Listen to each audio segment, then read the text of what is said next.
Yun, kamusta? Ako nga pala si Jonin. So, bago ko simulan yung video, magdi-disclaimer lang ako. So, bawal to sa mga bata at sa mga matatanda na hiwalay yung FB. Joke lang. Tsaka, syempre, labas dito yung trabaho ko. So, alam naman natin na pagdating sa trabaho, trabaho ko. Pagdating sa nagra-rap ako. So, may gagawin lang akong short na may ginawa akong 24 bars actually.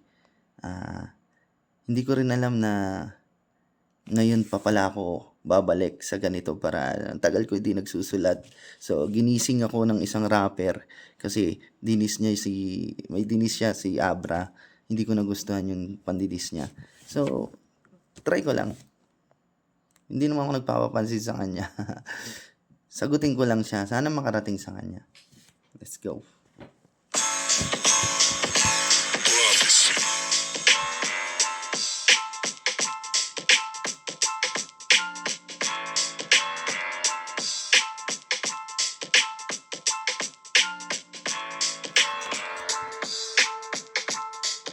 Let's go. Let's go.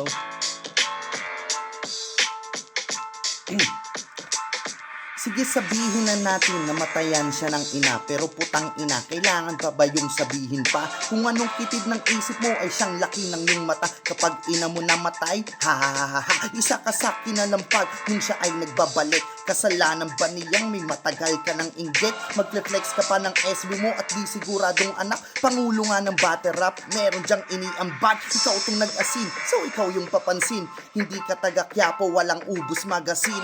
Pasok ka sa hardin, papausukang bibitin. Pag ako na yung gumatong, meron na nga arsonin. Kung yung mama niya, plano mong bukod na yung puntot. Yung sa mama mo si Olga na bahalang maghandog. Nung sinulat mo siguro yung mensahe mong dabog. Nakabomba ka kaya naman yung utak mo sabog. Tinawanan mo pa yung taong lumalaban sa cancer. Stage 4 na to bro, daig pa 3 round sa battle. Sa sobra mong hambog, nakuha mo sa gantong gigil. Asawa mong niyoga, dalangin ka sir sa kike. So paano na, medyo bibitinin kita bro. Kung gusto mo na pagpatuloy ko'y bayaran mo ako. Sayang pa naman yung beat, kasya pa yung 20 ko. Kung talagang matapang ka, sige matahin mo ako.